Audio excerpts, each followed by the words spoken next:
भाई एल्विश यादव ने cockroach Janata party को बहुत ही ज्यादा ट्रोल कर दिया है। कल रात में अचानक से एल्विश एक ट्वीट करते हैं कि cockroach Janata party manifesto free crumbs for all, मतलब कॉकरोचेस के लिए खाने का टुकड़ा। Then cabinet meeting behind the refrigerator because cockroaches fridge के पीछे होते हैं। Then zero transparency because they hate the light. Then इसके बाद उनको भर भर के बैकलैश मिलना शुरू हुआ। देन एल्विश का कुछ ये कहना है, मुझे एक चीज बताओ, कॉकरोच जनता पार्टी के सपोर्टर्स को मेरे से इतनी दिक्कत क्यों हो रही है? मतलब तुम्हारे मैनिफेस्टो में ये है ना कि डेमोक्रेसी होनी चाहिए, आवाज कोई किसी के बारे में बोल सकता है। ब्रो मैं भी तो वही कर रहा हूँ, मैं किसी के बारे में कुछ भी बोल रहा हूँ, मैं मजाक कर रहा हूँ, मस्ती कर रहा हूँ, कुछ भी कर रहा हूँ, तो ये मेरा राइट कि मैं किसी के बारे में कुछ भी बोल सकता हूँ। मैं तो तुम्हारा सबसे बड़ा सपोर्टर हूँ यार। क्या कर रहे हैं बंदे, इसी पे तो जानना अपने हो भैया। कॉकरोच जनता पार्टी के सपोर्टर हो आप?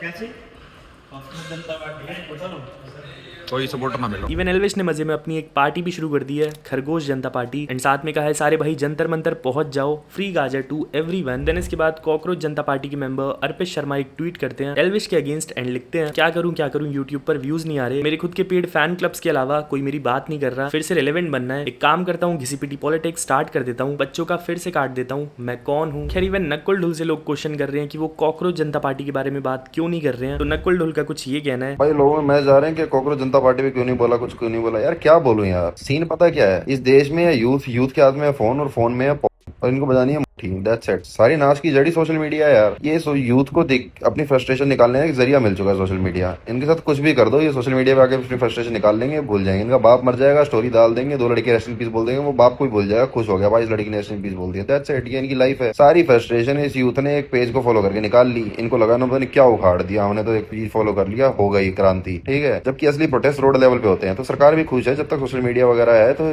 ये ऐसे ही बनते रहेंगे, इनको वैलिडेशन मिलती रहेगी। नेपाल का जेंजी ने ये कर दिया, नेपाल के जेंजी से उनका सोशल मीडिया छीन लिया था भाई, तब रोड पे उतरे थे वो चूतिए है। अब से वैलिडेशन, मुठलों से और किसी आदमी से लुगाई छीन के ले जाओगे तब तो रोड पे आएगा ही ना वो। ये सीन है भाई। ये मतलब मैं भड़क ले रहा, सोशल मीडिया है तो मौज लो। बढ़ते आगे तो भाई कॉमेडियन प्रणीत मोरे तो बहुत बुरा फंस चुके हैं। इस टाइम उनको बहुत ही ज्यादा बैकलैश मिल रहा है। उनकी स्टैंड अप कॉमेडी से जो एक क्लिप वायरल हुई थी, जहां क्राउड में से एक बंदा ये बता रहा था कि वो डेट पे गया था, उसने उस लड़की को 370 रुपए की बिरयानी खिलाई। फिर जब लड़की ने बोला मुझे घर छोड़ दो, तो वो लड़के ने कहा 370 रुपए लगे हैं, वसूल तो करूंगा मैं। फिलहाल वो बंदा जहाँ जॉब करता था उसको वहां से निकाल दिया गया है। एंड प्रणीत मोरे जिनके शो पे ये सब हुआ है, उन्होंने अपनी अपॉलॉजी में ये कहा था कि उस बंदे ने जो बोला वो उनके व्यूज नहीं है, बट वो क्लिप तो प्रणीत मोरे ने ही इंटरनेट पे डाली थी। तो खुशा कपिला भी इस पे एक स्टोरी शेयर करती हैं। क्या कहा उन्होंने, आप लोग देखिए। उसके व्यूज हैं वो मेरे व्यूज नहीं हो सकते हैं, पर हो सकते हैं ना अगर आप उसको क्लिप करके उसकी रील डालेंगे। बकायदा उस पे एडिटर ने काम किया है, उस पे ये सोचा गया है कि उसको 90 सेकंड की क्लिप कैसे बनाई जाए। ये जब सब है तो आप कैसे कह सकते हैं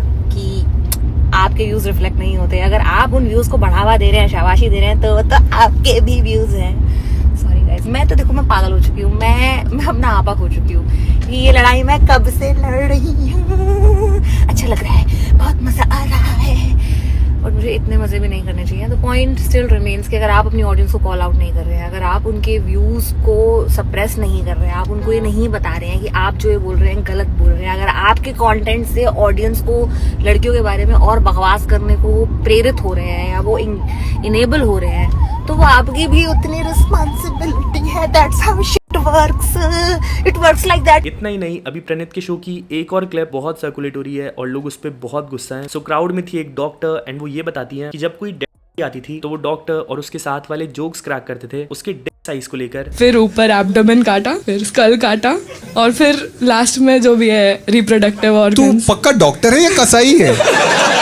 और ऐसे कोई जोक वो भी मारते तभी एकदम सीरियस रहते सब लोग। जोक वो भी मारते क्या कि इसके दिमाग में कुछ नहीं है? व्हाटएवर जो भी साइज वगैरह जो। क्या